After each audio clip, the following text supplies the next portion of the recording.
We're here to talk about this. And you We guys are. have your cover, which is, when was this taken? I think it was taken in 1976, I think. One of the sort of first real photo shoots I ever had when I was just transitioning from television into film. It's very glamorous. However, I have to say, I actually love this one. This is who we are now, right? This book is a big book. Must have been a lot of work. You took how long to write it? 7 years? 7 years, yes. Okay. Took 7 years. And was part of that because, as another author told me, I had to wait till everybody was dead to really be able to write the way I wanted to write? No. No, no, and no. But it might have been, part of it was the kernel of something. My mother passed away on my 65th birthday. I just turned 72, so that was a little ways away. Now, I don't understand why I get applause for that. I didn't do anything. I just kept breathing, which I guess in itself is difficult, but believe me, with the fires lately, it's been very difficult. Oh, blessed. Anyway, my thoughts are with all of those that are still suffering. But 7 years ago, now 8 years, going on 8 years ago, when my mother passed away, I thought I had done all the things we were supposed to do. She and I worked together to, heal any wounds that we thought we had and have those conversations, the things you hear that, time with an ailing parent and it will be solved and done, the difficult conversations we had. But when she was gone, I felt so deeply disquieted. There was something missing and wrong. There was something festering and growing on me, a wound I couldn't see, and I didn't know where it was, and I didn't know how to find it. And serendipitously, a good friend of mine is the co-founder of the Omega Institute in upstate New York. And if you don't know what that is, you really should look into it. It's a phenomenal, big, huge outdoor campus where they have seminars and lectures, and they bring in the great teachers from around the world and lecturers. And every year they would have something called Women in Power Conference, where they would bring together some of the greatest women on the planet. One year they had all of the Nobel Prize winning women came in to speak, the ones who could get out of their country. Several of them were trapped. This year, Elizabeth called me and asked me if I'm coming. And I said, absolutely, I will be there, sitting in the middle, just glad to be a part of this group of 2,000 women and hear these stories and feel inspired. And she said, well, I'm so glad you're coming because I want you to give the keynote address. How nervous did that make you? I said, Elizabeth, I can't do that. I can't possibly do that. I can't do that. How dare you even ask me to do that? Elizabeth, I have nothing to say. And she said, yes, you do. And the bell rang, the penny dropped, any of those sayings, and I knew that I did. I had something for myself that I had to figure out. And so I wrote a speech. I know they thought I was going to write a 20-minute speech that said, turn to your neighbor and introduce yourself. Something chirpy. Yeah, and we're going to have, wonderful 4 days together, and the cafeteria opens at 7. And that's not what I wrote. I wrote, and maybe there might be some people who actually were here. My friend might have been there. I'm not sure if she was there. And I wrote an hour-long speech. Wow. That Elizabeth said, do it as it is, don't hedge your bet. And it was raw and passionate and private, and I stood up there shaking and gave it. But that night what I felt from this, this thing, this familiar and unfamiliar audience that I've known all my life, and yet not known, and yet known. What I felt from them to me, from me to them, it put some peace in place. I had to find a way into my own story that I had avoided my whole life, that I had hidden in boxes that I had carried around with me, that I was afraid to look at, and I had to take all the pieces out and line them up and put them together to recognize the story of myself that I wasn't able to see without it. And that was the beginning of the 7-year, 8-year now almost, journey of In Pieces. So you literally had them walking around, moving around, holding on to these plastic bins that had letters from your mom, from your aunts, a couple from your bio dad, other people that you had shut away and not even pulled the top off of. No, I kept everything. I kept letters, like my father sent me a letter that I opened and never read, that had several letters inside that he sent me when I was in my early 40s and had never read, because at the time I got it, I felt I couldn't take it. I felt, I don't want to know what that is. But I didn't throw it away.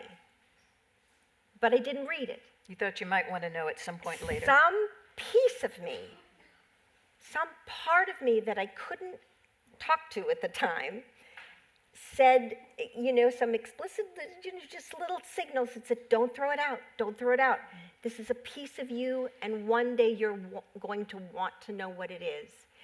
And that's the same thing with myself. I would write journals, pages and pages and pages of journals for years and years and years, for 40 years.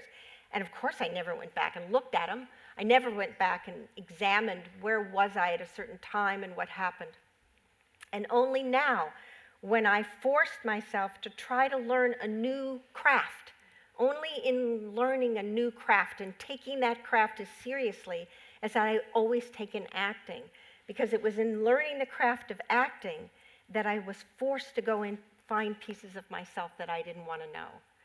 So I knew that it would be only in trying to really learn a new craft would I force myself to go into those boxes, would I force myself to read those letters, to read my mother's journals, to look at the letters that I wrote and never sent, and all the scraps of notes and things that were sent to me by my sister and my brother, and I didn't want to know, and put them away and shoved them away, but never threw them away. And for 7 years, that's what I did. And the book in itself is this journey for me to put all those pieces out there and learn and see what it is I had that I had not uncovered. And in it, I will say, oh my God, I'm reading this and finding out this at this very minute, and my heart would be beating fast because of what I was learning of something that was sent to me when I was in my late 30s. And at the time, I was in my early 70s, or late 60s at least. I thought it was fascinating that you had resisted the temptation to look at your reviews for so many things and then taken them out later and gone, damn, I was good. Well, no, I didn't really say that. I said, I said pretty much, oh, that's a good enough review. I'll take that, don't ask me to read anymore. And that's exactly what it was. I didn't read the reviews. Now I have people, my loved ones, my son Sam especially, who will say, you know what, this is one you should read. And then I read that, which honestly I know in my head leads me to think that I'm not capable of taking, the criticism and only want to believe the something glowing. And my friend Marty Ritt had once said to me, a director who directed Norma Ray, said, "You're never as good as they say you are, and you're never as bad as they say you are." But I really think it's better for me if I stay away from almost all of them. And I can perceive just through the air the consensus of opinion. But sometimes the reviewers would feel it necessary to hit such personal notes in a way that an actor can't get out of their head when they're on to the next role. I remember reading a review once that said, I've never really liked Sally's work before, but this whenever she hits an emotional scene, I feel her shoulders hunch up, and she gets, and I thought, oh, fine. So, I could feel myself in the next time I got to an emotional scene in whatever film I was doing next, of trying to literally, I was like literally going, and I thought, well, this is just wrong. That was a piece of information I didn't need to have. So I just have tried to stay away from reading reviews. But it was important in this book, I had to go back and look at certain turning points in my life as an actor, which had to do with work that I was finally found my way into. I was going to foolishly say given the opportunity to do, but that's not the truth, because I wasn't given anything. You earned it. No, I fought like crazy for it. So I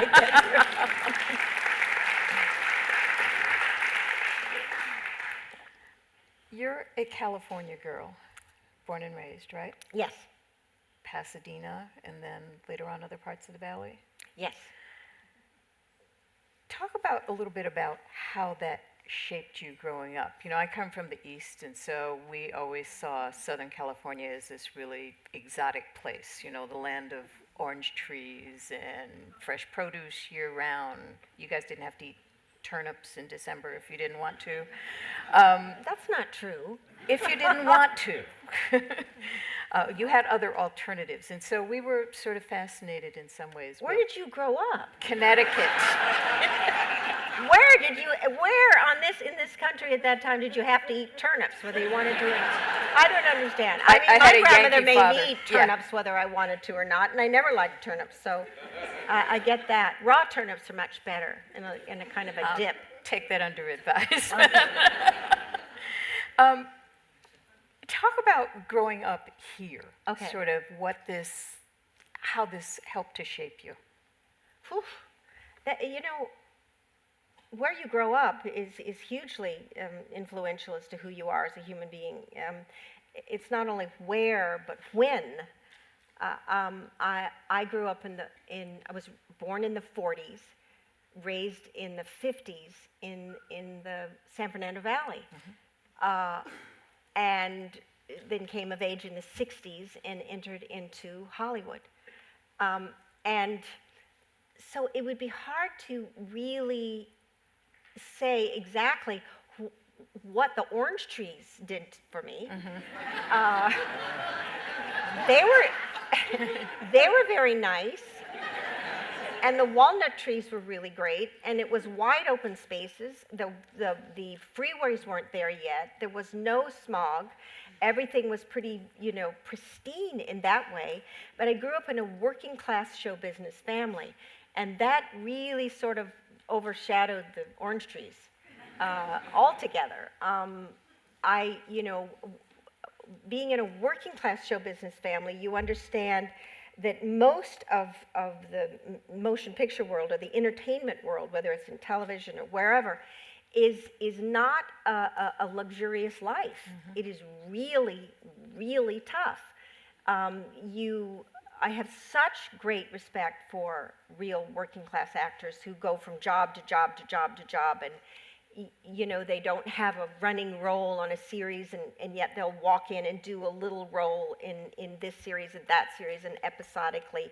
It's really hard work, and you don't know when your next job is going to come. You don't know if your next job is going to come, and many times it doesn't come. And then what? And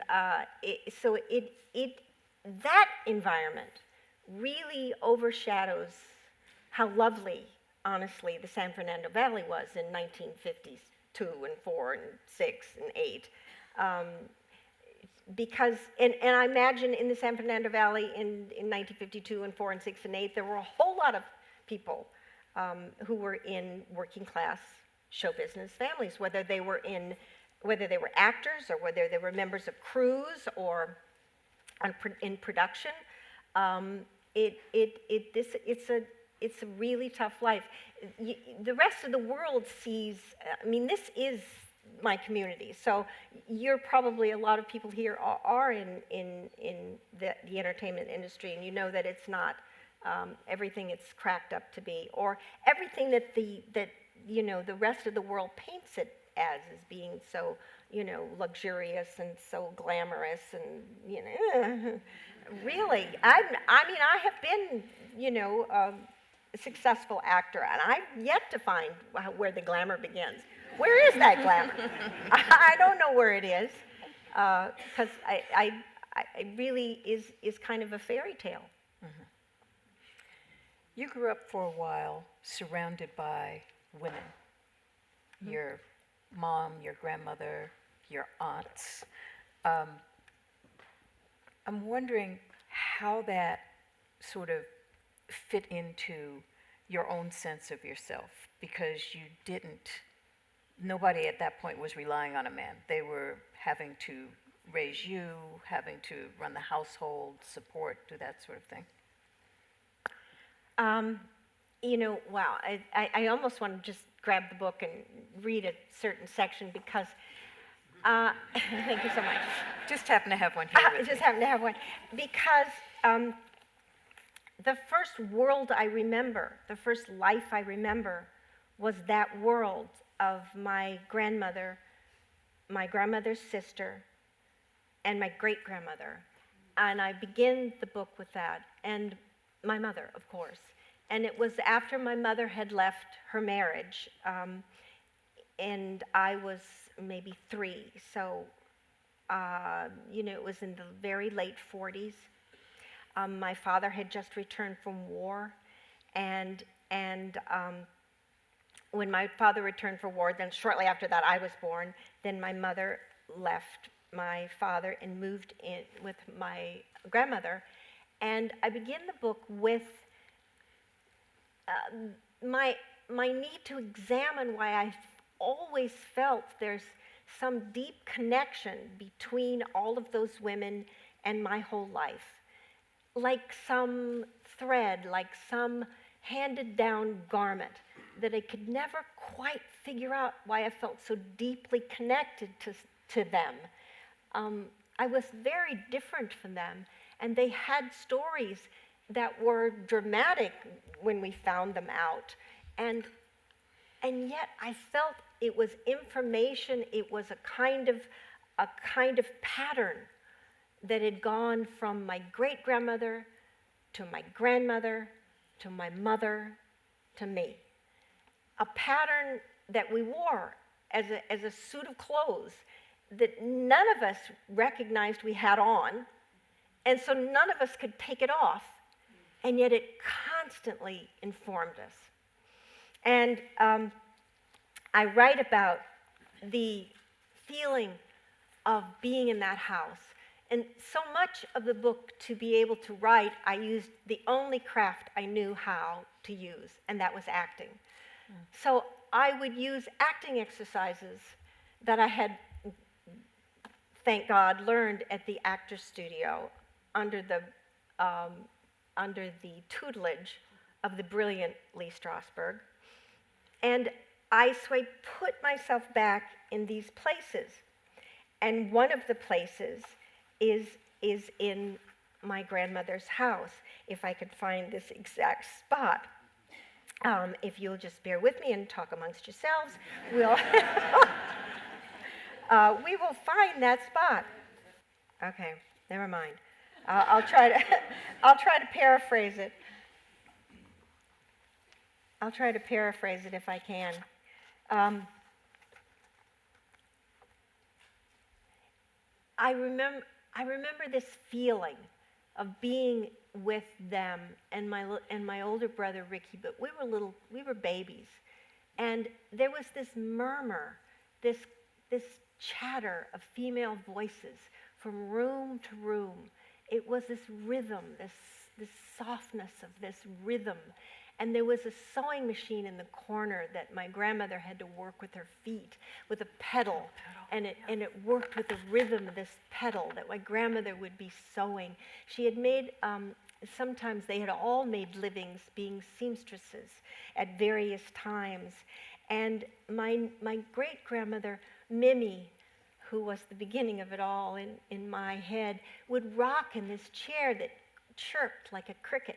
And I could hear that in my head. And she would hold me and pat my back as the chair would chirp. It would chirp every time she moved back.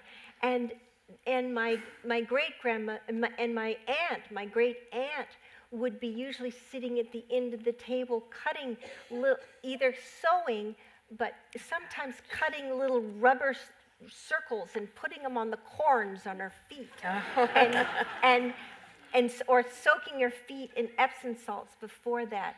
And when a man walked in, my uncle, my mother's brother, or when there was another, one of my grandmother's sisters, Mimi, not Mimi, was Pearl, who lived in Glendora. And if her husband, she was the only one who had a husband. If Chet came in, he would come in very quickly and say, I'm going to fix something, as if he was just sort of backing out. And if Boogie, that was my mother's brother, came in, I don't think he ever sat down. And my real father must have been there, but I don't remember him ever being in there. But when the man was there, they were there so briefly. And when they left, you could feel the whole room sigh with relief. And the women then would pick up their work, would begin their lives again. But if they were in the room, their work was put aside. And all of the focus was on that man. And what do you want? And how can we serve you? And oh, they're gone. And oh, thank God. And even as a child, I could feel that information. There was some important information going into my head at that moment. Okay, we put down our work. We look over to them. We say, what can we do for you? Do you want the best chair?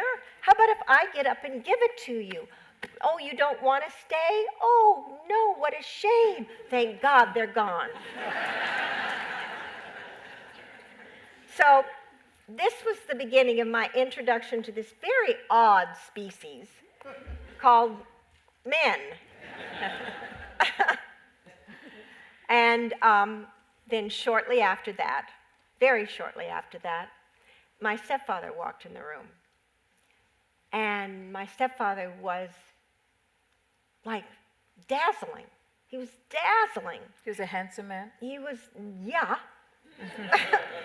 He was, and not only that, but he was very tall.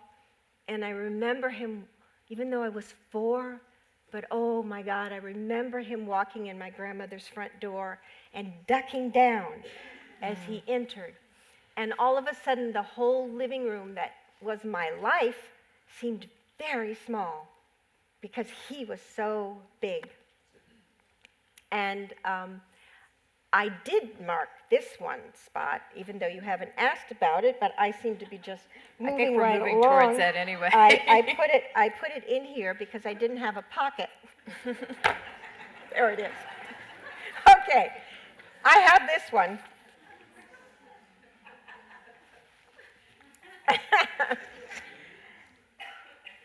Then Jocko appeared. I was only 4 and some odd months at that point, so this shadowy memory may not be a true recollection, but the essence of it is. I see him entering Joy's house. Joy is my grandmother. Joy's house for the first time, making the living room seem suddenly small as he ducks his head to pass through the front door. I hear my mother introduce him to my no-frills grandmother and watch joy as she stands in the corner, draping her hanky across her hiccuping giggle, peeking at him over the top like a harem dancer. When I look for my brother in my memory, I find him standing stiff and awkward, keeping his eyes on his feet, stuffing his hands deep in his pockets. And my mother is looking around at all of us with her focus only on Jocko. Abruptly, giving a loud tit-hut laugh, he swoops down and gracefully snatches me off the ground, enfolding my body to his chest in one quick grab. And shadowy or not, I know this part of the memory is true. When Jocko and I met, it was face to face, nose to nose, high above everyone else in the room. I was looking down at my mother now, watching her, wanting her to take me away from him, to safely plant me on her hip. But I heard her wordless plea, even in my child's mind, as clearly as if she'd spoken it out loud. Don't disgrace me by pushing this man away. Don't be frightened. I wanted to please her above all else, so I remained tearlessly in his grasp, though clearly terrified. And slowly I realized that everyone in the room was looking at me, or at least in my direction, making me feel I'd done something wonderful. Maybe to be comforted and admired, I had to be terrified as well. Maybe that's what I was supposed to learn. I watched my mother and this man beaming at each other while I was caught in the middle. She wanted to show Jocko something appealing about herself, and I, her little girl, was it. Jocko wanted to show her something grand and manly about himself, and I, her little girl who appeared comfortable in his arms, was it. Tag, you're it.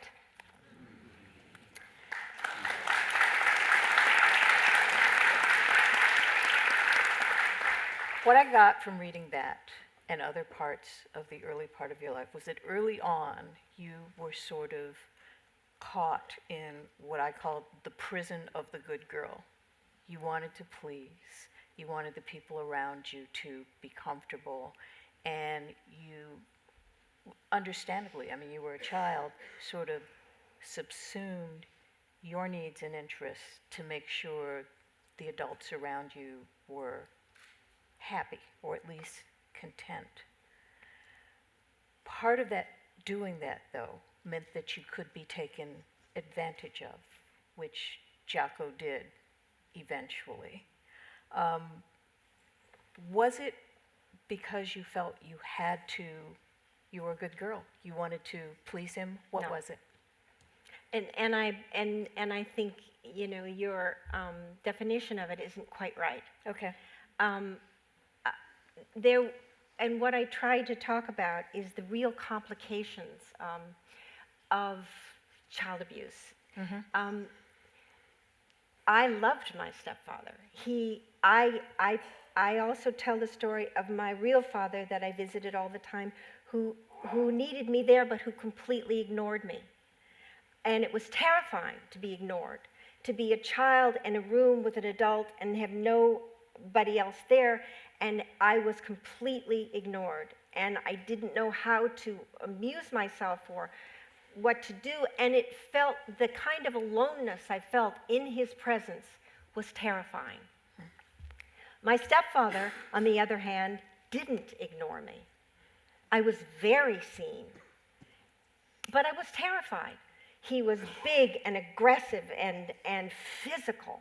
I was touched. Children need to be touched. I needed to be touched. But the complications of feelings being fired at the same time, complicated, different feelings being fired at the same time, the mixed messages. And there is a saying, what's fired together is wired together, and it becomes complications through the rest of your life. When I was, that passage that I read that became my childhood, I was learning that love for me was being seen and terrified. It went together. It was being fired together. It was being wired together. Yes, I wanted to please my mother. That was part of the weight behind it. I loved my mother. My mother loved me. It was the reason I wrote this book, was to find her, was to find my real feelings about her. And to do that, I had to wade through a lot of quagmire, a lot of wondering. What was I going to feel on the other side of this? Was I going to see nothing but anger at her? Was I going to lose her altogether in trying to find her, in trying to dig out those letters I never read, in reading in her journals? Was I going to lose her? Or was I going to find something I wasn't able to see without it? What I do know is that, yes, I needed to please, but that is a simple version of how complicated it is, how complicated love is. A child needing to be loved. I think as adults, part of our task is to, part of our task as adults is to recognize the wiring, the garment that our childhood survival mechanisms created. Even if we grew up in a happy, what seems a happy, productive childhood, as a child, you create certain habitual behaviors and patterns that were great when you were 5 and 6 and 7 and 8 and 9. But at 50 and 60 and into your 70s, they no longer serve you. You feel held down by something that isn't present anymore. And certainly if you come from a childhood that has a lot of trauma in it, that weighs down your life for the rest of your life, unless you work like crazy to at least see what it is. I try to examine in this the pattern of looking for love. One of the things I'm examining is how I would constantly look for love and how I was taught to recognize what love is. That I don't feel seen and loved unless I'm also terrified. There's something wrong with that. Even now? Pardon? Even now? Well, I don't know. Now I don't even try. So. Now I'm like, I'm so suspicious of myself. I go, no, never mind. No, never mind. I'm really happy with how I am, and I really don't want to pick your underwear up in the morning anyway. You'll buy a dog. Which is, not a, I don't know. I don't know if I'm probably still caught in my childhood drama. Probably. Or really, I'm at 72 realizing I don't really want to start again. I really like not doing that. I really like not, worrying about someone else's dinner. And maybe it wouldn't be that. Maybe I wouldn't have to be that. Maybe I would, meet somebody and really find something that I wasn't taught to recognize, if you know what I mean by that. Because I was never taught to recognize someone other than my own pattern. That's the very hardest thing to do, to step out of that. Maybe I will. Maybe I'll be, 80. We see people on 80's Facebook not all bad. the time who are 90 years old, getting married, finding love. Hey, that could be me. That could be you. That could be you. I don't think so, but. Well, let's talk about another kind of falling in love. Let's talk about falling in love with acting. When did you first realize this is something I want? This is something that speaks to me in ways that other things didn't? I didn't mark this part either, so you may have to talk amongst yourselves again. I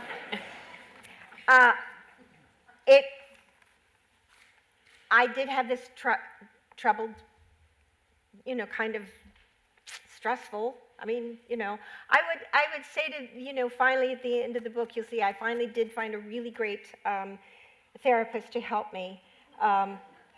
When my mother was dying and I felt like it was me, I felt like I was the one that was dying, and I didn't understand why I couldn't breathe, what was, and why I had been sort of systematically dying for a long time, some spirit within me. And I would say to Dr. Dan Siegel, I would say, Dr. Dan, my life wasn't that bad. I mean, there's been a lot of children grew up with a whole lot worse than that. I mean, it wasn't that bad. And he said, you know what, Sally, listen to me. Just because you weren't hit by a train doesn't mean you weren't hit by a bus. So, okay, fine. But luckily, I grew up at a time when there were theater arts in the schools. Thank God, in public school, because we had no money. And I went to public school, and I went to Birmingham High School, and I went to Birmingham when it was both a junior high and a high school. It was long before you were born. And some of you are saying, we were born, God damn it. And they had a theater arts department. They had lots of arts departments. They had wood shop. They had a homemaking class. They had sewing. Thank God, that was a great thing. But the first time I walked on a stage, it wasn't a stage. It was a classroom. It's the beginning of the book. There was no proscenium arch, no curtains or lights to create an illusion, no proper stage at all. It was just a classroom with all the chairs and their 7th grade occupants pushed aside in disorganized clumps. It wasn't even a classroom. The entire school had originally been part of an army hospital built at the end of World War II, specializing in central nervous system injuries, syphilis, and psychiatry. It had once even included a small compound for prisoners of war, a building now stuffed with classrooms and students held captive until the sound of the bell. This particular room was long and narrow, each side lined with windows, which made it look exactly like a hospital ward and nothing like a junior high school drama class. But on that day, through my 12-year-old eyes, I saw only the faint interior of a swank apartment. I remember watching my feet as they stomped across the worn wooden floor, and for one instant, my feet weren't mine anymore. Then I was back in the classroom again, wondering what to do with my hands, my armpits sweating so much I dripped. I stopped at the door, a wobbly contraption hinged to a freestanding frame made by the boys in wood shop, took hold of the handle, then turned back toward the 13-year-old playing my uncouth gangster boyfriend. With one clammy hand gripping the knob and my whole body twisted around to face the actor, my arm awkwardly wrapped in front of me, I stood listening to the boy delivering his dialogue. When he had finished spraying his words through his braces, I paused a beat, then yelled, "Drop dead, Harry," and exited in an indignant huff, slamming the door behind me. That was it. My first moments as an actor, a scene from Born Yesterday, and my pubescent version of the brassy Brooklyn bombshell, Billy Dawn. I wasn't good. I knew I wasn't. It was like Heidi the little goat girl had taken a stab at Hedda Gabler. But it didn't matter. A new sensation had brushed past me, and for one moment I felt free. My body moved, maybe not gracefully, but all on its own, without me telling it where to go. Tiny flashes when it didn't belong to me at all, and I was watching from far away with no anxious sense of time. In those cracks of light, the pressure of what people thought of me or didn't think of me, who they wanted me to be or didn't want me to be, completely stopped. A bell had rung. Everything focused and sharpened. I could hear myself. Then it was gone again. That was the beginning.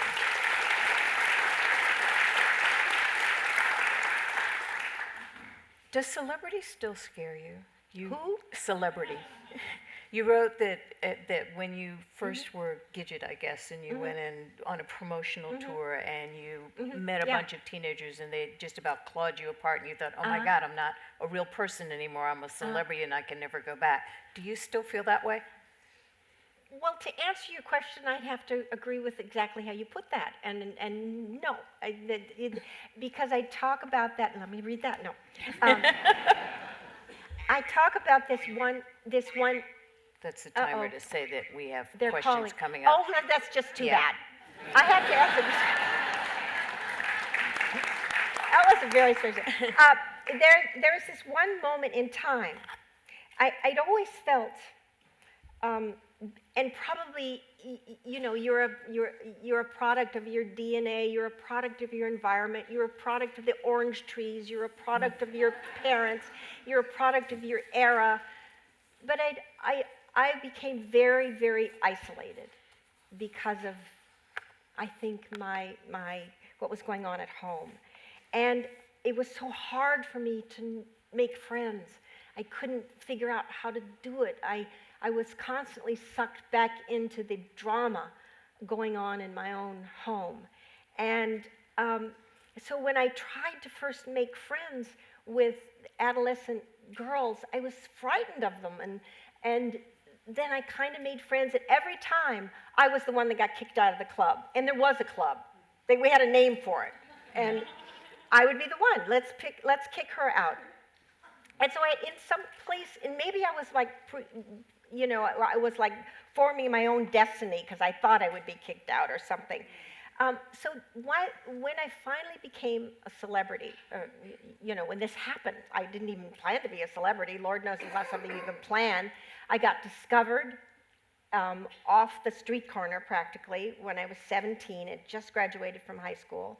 And you'll have to read the book to find out exactly how. And I was doing Gidget. And I worked all summer to get the audition after audition after audition after audition, and I was doing Gidget, and it was a glorious time. It was a glorious, glorious time because part of me, because I am in pieces, and it's part of what the book is, was Gidget, was this happy, very friendly girl. And then there was a whole lot of me that wasn't that, a whole lot of me. And I lived in this Gidget bubble. She had a family, and she had a pink and yellow bedroom and a princess phone and a father.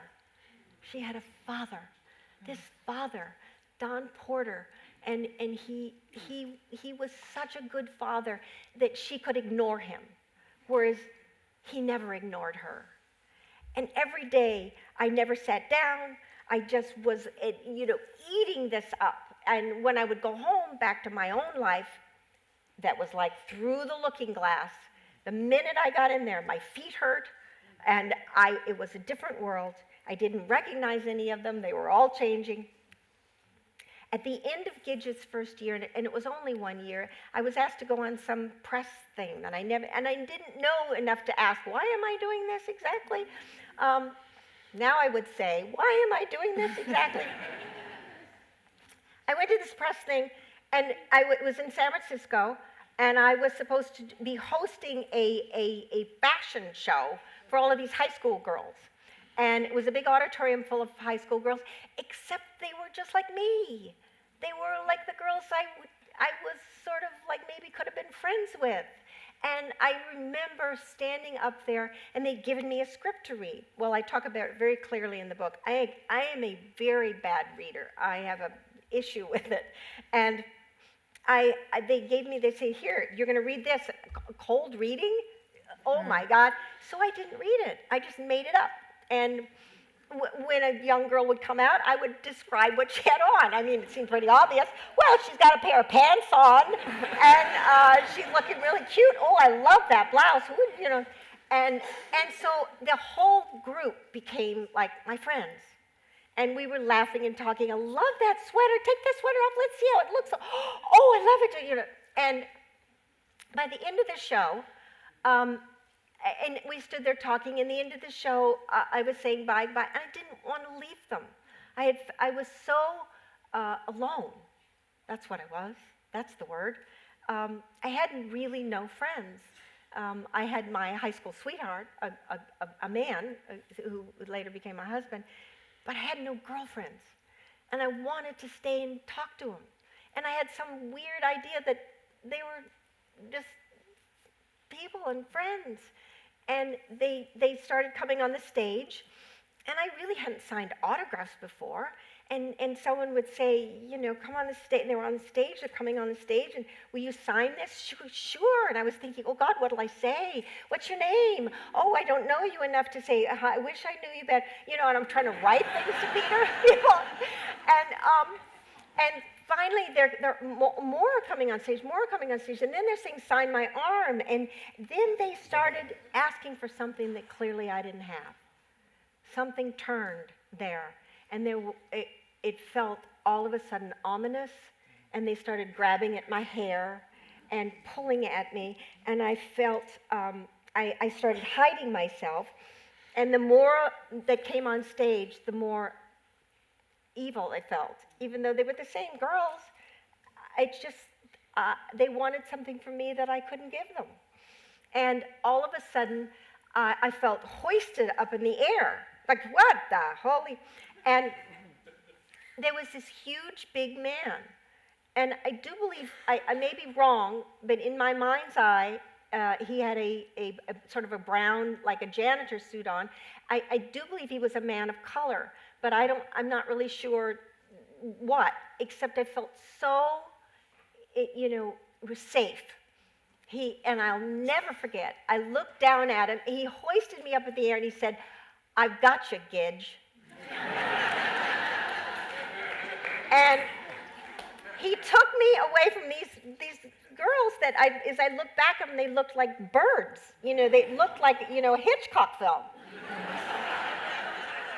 And it was horrifying. I was shaking all over, and he put me in the utility closet. And he turned on the light, he put me in the utility closet, and he shut the door and locked it. I guess it could lock, I don't know how he had a key. I could hear his key rings. And he locked me in, because I could hear a lot of mulling around. Clearly they had no security in those days. And he turned on the light, luckily, and I took a bucket and turned it upside down and sat down. And my hands were shaking. And I talk about that moment that I felt both terrified and elated. And that it was a turning point in my life. That never again would I walk down the street or walk through the produce aisle in the market and not be aware of people when they recognized me and when they didn't recognize me.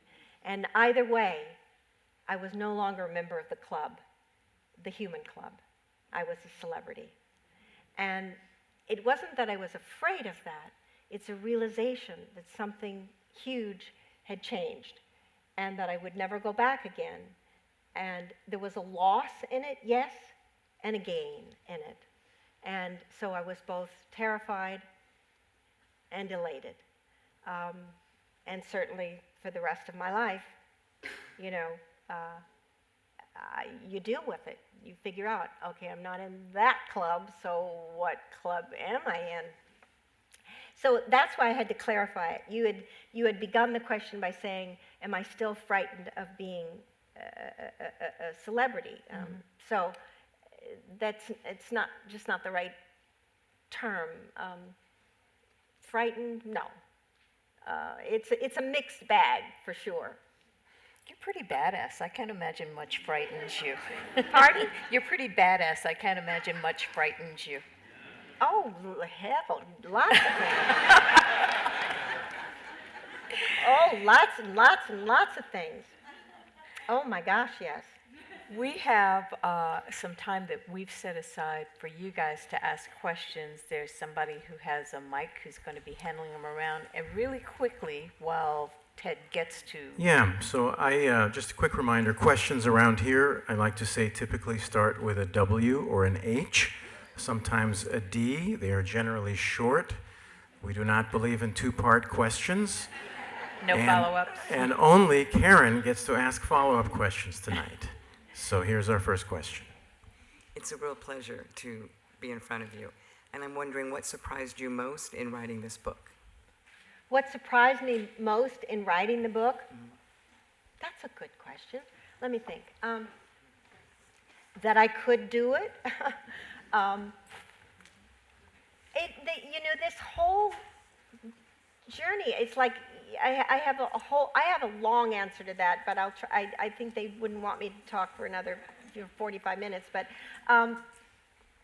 this whole experience, the journey of this eight years of doing this has been nothing but amazing to me.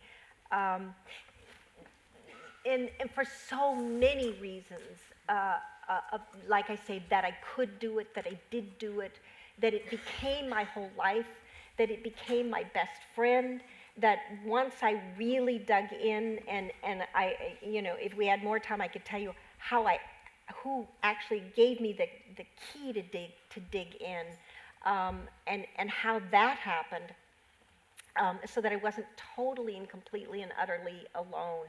But the amazing thing is finding what I found and not knowing that I'd even found it until my son Sam, literally last year. Where are we? What month is this? This is December. Okay, last September, a year ago this September, so September 17 is when I finished this book, and no one had read it. No one. And I would sit with Sam. He was living in Brooklyn, and I was coming off of doing a play, so I would go to his place in Brooklyn after Sunday matinee and sit on the floor and try to figure out why I'd written this, so I could end it. And I said, well, I don't understand how I could end this, because I don't understand what I learned. If this whole thing has been an exploration for me to find something, what the holy hell did I find? And Sam said to me, oh my God, Mom, don't you see how different you are today than you were 7 years ago? Don't you see how differently you think about yourself than you did 7 years ago? And I thought, in this whole experience since September when the book came out, it was a year from the time I finished it to the time it was actually came out. Mm-hmm. So this September it was published. And I've been on the road ever since, literally. I'm not kidding. Which in itself has been amazing. And the other day I was talking to a group like this, and I said, for years and years and years I would use this great George Eliot quote, who wrote Middlemarch, a book I'm yet to finish. I swear to God I'll finish it. And she said, it's never too late to be what you might have been. And all my life I would say, oh, it's never too late to be what you might have been. And I just used this quote, blah, blah, blah, blah. And I'm talking to a group like this, and all of a sudden I realized, oh my God, I am becoming what I might have been.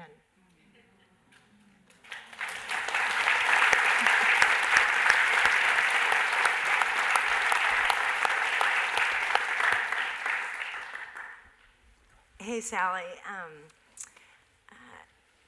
I thought you were a badass when we did BNS for 5 years, but you're way more badass now.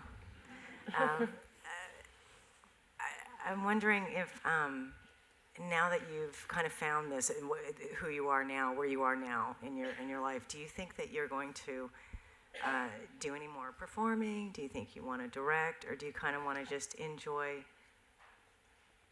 Maybe. Well, this isn't my swan song. If that's, You're not dead yet. I didn't write this book hoping that this was my shuffle off the buffalo kind of thing. And thank you for that. That's a really, that's a nice question. I don't mean to make fun of you, even though, well, if everybody laughed, it was worth it. Sorry, but no, you know, that is a good question. I'm asking myself right now. I'm finding it harder and harder for for projects to pull me out of my place that I'm becoming to want to go be in that world of again. Acting will always be my lifeline. It is, I am profoundly attached to something that I found when I was a kid that allowed me to live. I wouldn't have survived without this something that connected me, not to you, ultimately to you, but more than that, it was my lifeline to me. But I will continue to act, I hope, please. But like every other actor, I never know. maybe not. But I know that I have found another love. And that's a big thing to me. I who have found it difficult to find partners, have found love in other things. Certainly my children, but my work. So, thank you. Hi, Sally. This year we lost a Where? friend and a co-star of yours. Oh, over here to your right. In To the my very right? back. Yes. Oh, there you are. Hi. All the way back. This year we lost a friend and a co-star of yours, Burt Reynolds. In putting this book together and in contemplating his passing, how have your thoughts about Burt evolved? How has my what evolved? How have your thoughts about Burt evolved? I don't know that they've evolved since his passing. They've evolved over the years. I mean, I hadn't seen him in 30 years or something. He was an important part of my life for a very small period of time, but hugely important for what a catalyst he was for me in a lot of ways. And I think I probably was for him. He, was a colorful guy. You'll have to read the book. And I, certainly, he will always, always, always be in my heart. Besides my history, but definitely my heart. And selfishly, I'm glad he died 4 days before the book was released. 4 days.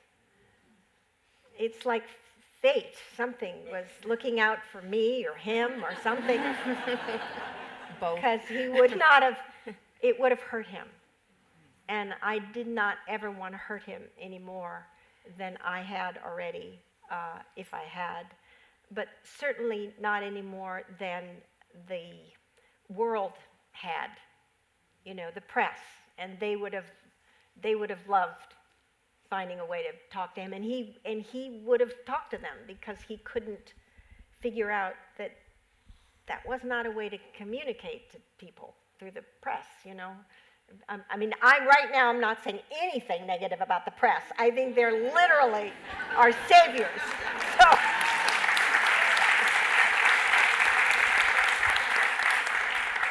but celebrity press is a whole different ball of wax. Hi, Is Sally. that good enough answer? Where are you? Where's the next? Right Thank here. you. This way, in the back. I just wanted to thank you for being here. This is so much fun. And I want to say, yes, we really do like you. Thank you. Thank you so much. Even though that's been misquoted through time, that's a whole nother conversation. Hi, Sally. I was just wondering, did any family members who are still around pre-read this book and give any kind of veto to anything that you were going to say, or did you give them any of that power before you brought the book out? The thing is, I didn't really tell anybody I was doing it. I didn't. No one read it. My sister, I think, was the first one. I have a few friends that, who read pieces of it slowly here and there. Not really, nobody. And shortly after I'd sold it, and I think it was in March of this year, I let my 3 sons read it, which was horrifying for me. Horrifying. All three of my sons are writers, which is, big surprise.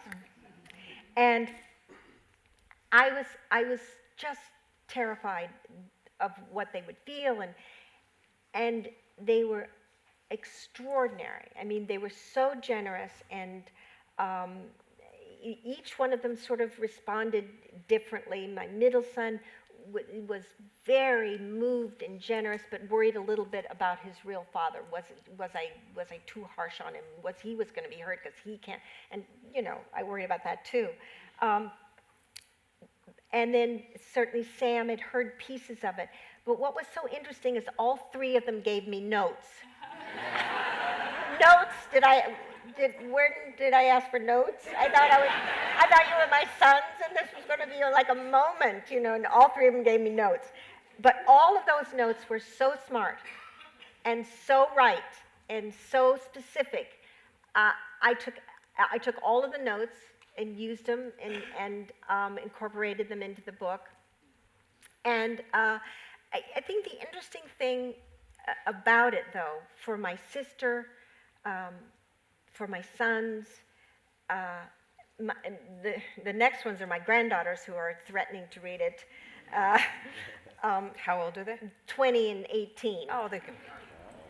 My oldest granddaughter, the 20-year-old, who said, I can't read it right now. She's in her 3rd year at Berkeley School of Chemistry.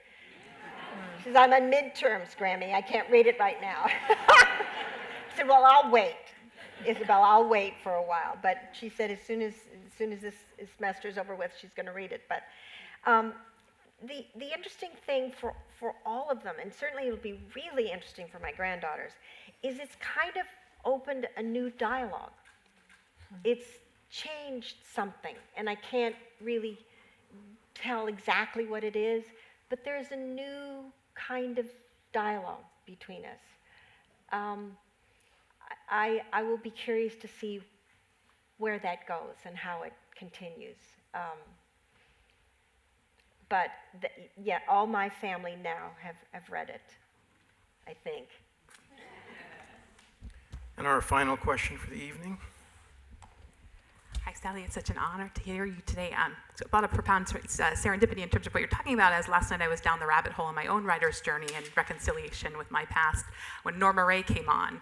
And tomorrow I'm technically supposed to be up in San Francisco, which is where I'm supposed to be right now, doing my own corporate reckoning in Norma Ray moment. So my question for you is, as they brought me here, during the generation that you were in, how strong was your gravitation to those real fighter-survivor roles? How much did you have to fight for it?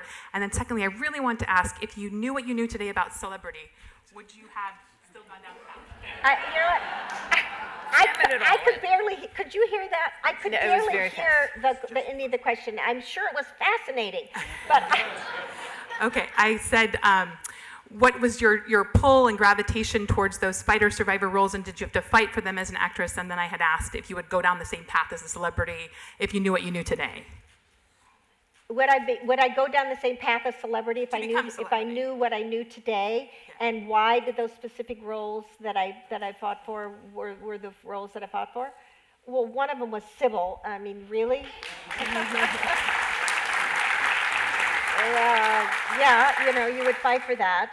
And one of them was this transitional moment of me transitioning out of situation comedy television. And in the 60s, when you were female, especially doing situation comedy television, you didn't get out of it. It was like you went to jail for the rest of your life. You were in situation comedy jail for the rest of your life. You don't get out. There were some men who were in television in the 60s who transitioned into film, like Clint Eastwood and Steve McQueen and James Garner, but they were in prestigious hour-long shows, and they were men. So, but not a single woman did. out of situation comedy television. So the real task was fighting to get in the door, to get on the lot at one point.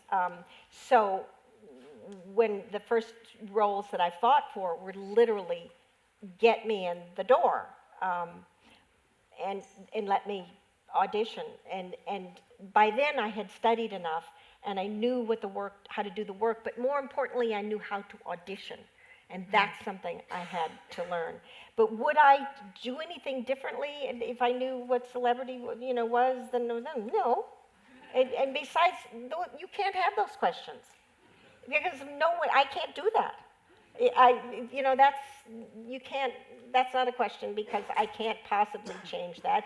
That's what it was. This is who I am, and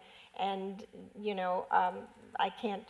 It is what it is, and I can't think of any specific thing that I would do differently. And I don't know. I wonder what anybody would do. If they lined up a whole bunch of things and said, okay, these are your choices now. You can do this and this and this and this. When you're in your 60s or 70s, you can go back and you can be, that must be a Zemeckis movie somewhere about to happen. Karen, final question, maybe? I've been thinking about this for a little while. Okay. In your book, at several points, you write about Me Too moments, that men who have possible control over whether you get something, whether you do something, whether you go further, have exercised their own whims, where several decades later, Me Too is still a thing. Has the nature of it changed in your estimation, or is it the same thing with just social media that means more people know more quickly who's putting the squeeze on whom? Is your question to me, has that using sexual flavors or sexual impropriety, powerful people doing it to less powerful people, has that become more prevalent? Is that your question? Is it the same kind of, I'm at a loss for it. Is it the same kind of presumption? Well, if you want to go along to get along, then we can talk about doing a screening for this. Or is this a different kind of... I couldn't, since it's not really happening to me today, I dare them. That would be funny. But that's what Joan Collins said. that would be really funny. And not so funny, funny on their part, but I presume, of course, that this is nothing new, folks. This has been going on in every industry since, people have worked together, and not just men and women, but men and men and women and women. Power is a funny, funny drug, and sex is a funny, funny drug. And when you put the two together, it causes real, just terrible questions about people's character. And there's some people who cannot walk away from the drug.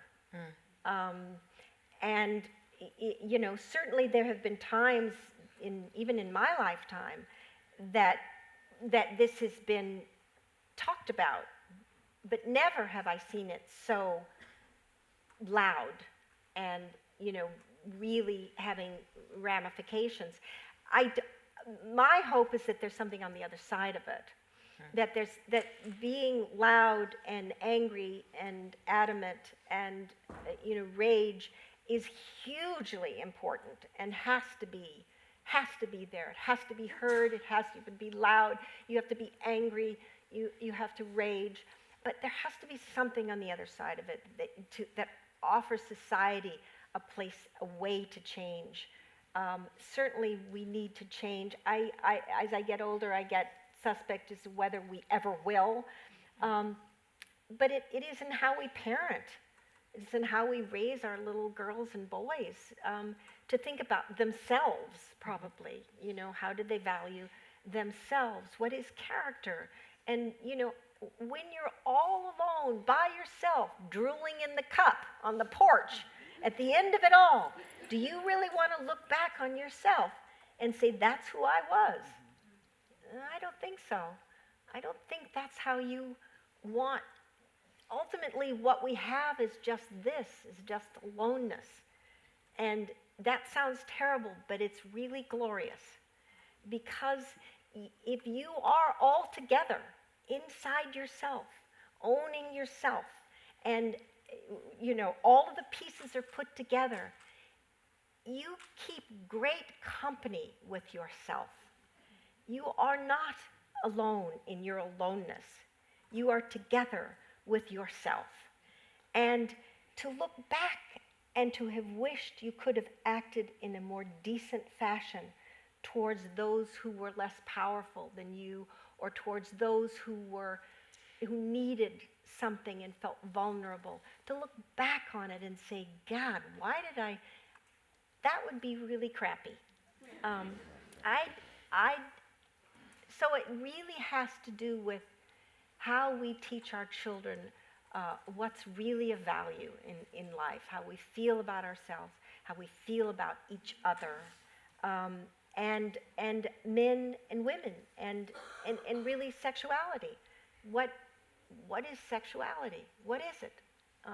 Is it something disgraceful to be hidden? Or is it something natural and wonderful to be respected and treated with dignity?